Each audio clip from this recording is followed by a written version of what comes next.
Assalamualaikum warahmatullahi wabarakatuh. Selamat berjumpa lagi dengan saya, Tulus Warsito. Kali ini kita ketemu di kelas Ekonomi Politik Internasional yang akan membahas tentang istilah saya adalah evolusi gaya hidup. Jadi menurut saya ekonomi dan politik atau ekonomi politik sekaligus ini adalah persoalan gaya hidup. Persoalan bagaimana manusia mengelola lingkungannya sehingga dengan begitu itu lalu ada persoalan karena rebutan lahan, rebutan rezeki, rebutan makan dan segala macamnya. Jadi karena orangnya banyak, model cara hidupnya berbagai-bagai, lalu orang itu berbenturan, kira-kira gitu. Nah, supaya kita punya cara untuk mengingat secara agak lebih vulgar, lebih sehari-hari, saya menamakan cerita ini adalah perubahan antara gaya hidup Tarzan mengubah dirinya pada gaya hidup Superman.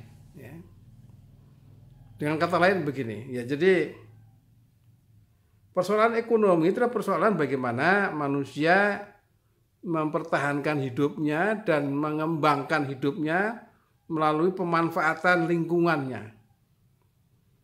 Nah, sejarah manusia menunjukkan kepada kita bahwa awalnya manusia itu, kalau orang Islam meyakini dulu nenek moyang kita yang pertama adalah Nabi Adam, ya hidupnya di hutan.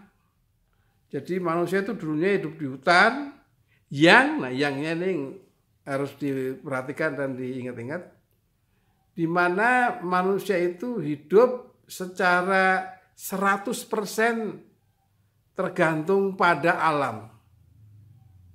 Ya, jadi kalau kita lapar ya ada mangga kita makan mangga kira-kira.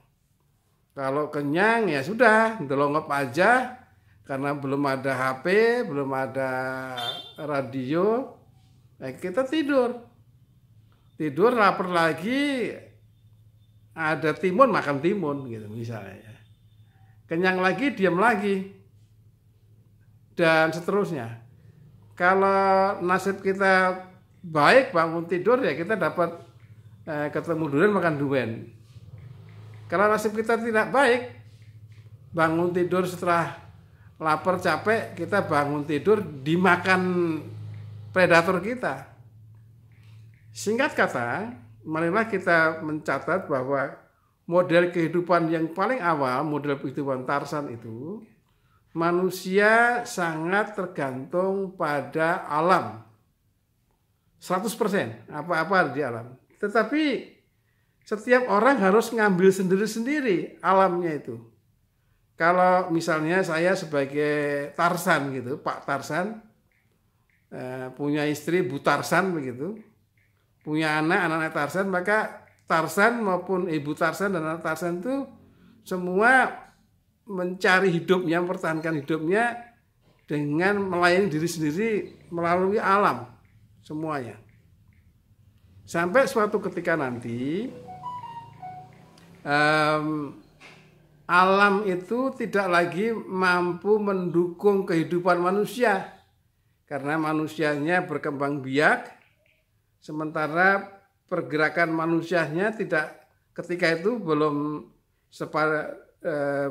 sehebat sekarang, maka pergerakan itu tidak begitu luas sehingga sangat terbatas, sehingga lingkungan alam dari manusia itu, kalau manusia itu terbatas.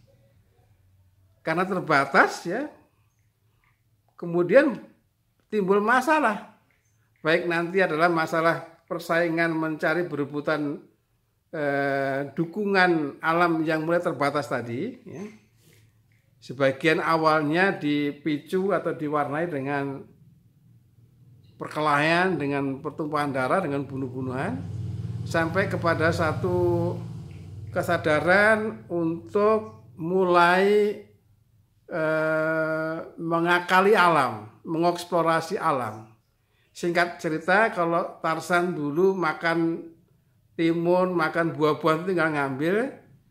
Pada periode ini yang sebenarnya memakan waktu ratusan tahun, bahkan mungkin ribuan ya, saya bukan seorang sejarawan, bukan seorang antropolog. Singkat cerita, pokoknya ketika Tarzan gerombolan manusia itu berhadapan dengan seperti itu, lalu manusia mulai mengakali alam, mulai bercocok tanam. Yang tadinya berburu sudah mulai mencoba beternak. Daripada berburu kelinci misalnya, ya udah tangkap kelinci laki-laki perempuan, masukin di semacam kandang begitu, suruh beranak pinak. Jadi ada beternak dan bercocok tanam. Jadi inilah fase berikutnya bagaimana manusia mengakali hidupnya dengan mulai mengakali ya, merekayasa lingkungan dengan bercocok tanam atau berladang dan beternak. Nah, ketika peternakan dan perladangan ini mulai membaik hasilnya, kan ini proses juga lama sekali. Tapi singkat cerita, pokoknya manusia itu udah mulai mampu bercocok tanam dan beternak, itu terjadi surplus, terjadi kelebihan hasil. Misalnya saya jadi Tarzan, istri saya 1, anak saya 2 misalnya. Di rumah saya ada 4 orang, jadi Pak Tarzan ini punya 4 orang di rumahnya. Sebenarnya Tarzan yang cuma 4 orang di rumah itu memerlukan, hanya ini permisalan supaya gampang dipahami ceritanya, memerlukan katakanlah 1 bulan itu memerlukan katakanlah 10 kilogram singkong umpamanya. Tetapi bercocok tanamnya Pak Tarzan ini menghasilkan 20 kilo singkong. Dengan kata lain, Tarzan menghasilkan kelebihan hasil bertanam 10 kilo per bulannya. Lalu apa? Ya lalu ada masalah. Nah, sisanya untuk apa?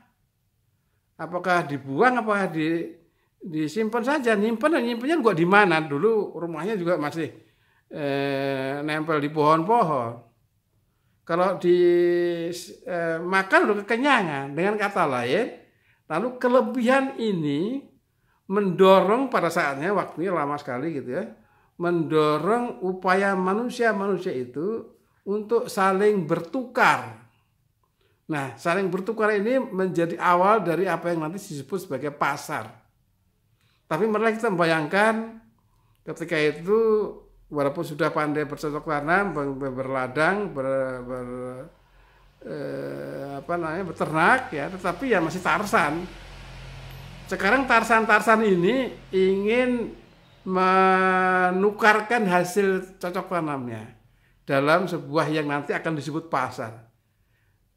Saya harap kalian bisa membayangkan betapa sulitnya menghubungi orang-orang itu ya untuk berkumpul di satu tempat yang nanti akan menjadi namanya pasar, lalu bertukar barang gitu.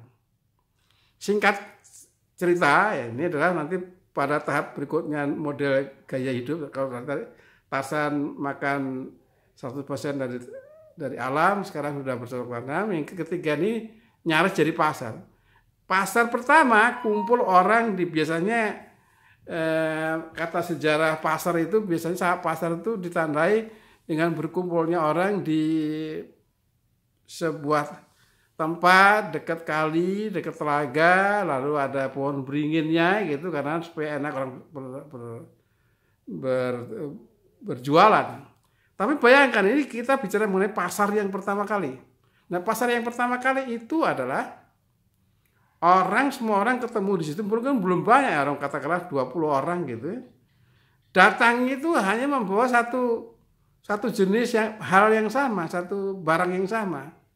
Katakanlah ketemu di situ semua orang membawa singkong. Bayangkan ada 20 orang, Tarzan semua, pakai pakaiannya seperti itu, bawa singkong semua. Kalau itu direncanakan sebagai pasar, apa yang terjadi? Apakah terjadi pertukaran antara pesingkong satu pesingkong yang lain? Tentu saja tidak bisa. Oleh karena itu pasar pertama gagal karena tidak bertukar. Disepakati dulu juga belum ada tanggal, baru ini saja, baru waktu saja sekian hari, sekian terbenam matahari kemudian kita akan bertukar, membuat pasar lagi tapi dengan waktu yang sama. Oke, singkat cerita, pasar yang kedua terjadi orang membawa berbagai macam barang. Ada yang bawa pete, ada yang bawa singkong, ada yang bawa ikan. Tetapi masih ada masalah karena belum ada standar bagaimana misalnya saya bawa satu keranjang singkong, apakah boleh saya tukar dengan satu papan pete? Nggak ada rumusnya. Apakah sepotong pete boleh ditukar dengan seekor ikan? Tidak ada. Artinya tidak ada. Maka ada persoalan sedemikian rupa untuk menstandarisasi nilai. Itu berantem sedemikian rupa. Singkat cerita, pasar kedua ini memerlukan kesepakatan tentang nilai. Baru pasar yang kedua baru bisa terlaksana dengan agak lebih baik. Barangnya sudah berbagai-bagai, lalu sudah ada standarisasi kesepakatan bahwa segumpal barang apa itu akan ini. Nah, pada saatnya nanti adalah nilai ini akan menjadi uang. Nah, ketika menjadi uang ini udah mulai menjadi Superman kita. Karena uang yang tadinya dianggap sebagai alat untuk menukar barang menjadi dagangan itu sendiri. Sekarang berbagai-bagai macam model uang. Nah, tapi waktunya habis. Nanti akan kita lanjutkan pada pertemuan berikutnya. Terima kasih. Assalamualaikum warahmatullahi wabarakatuh.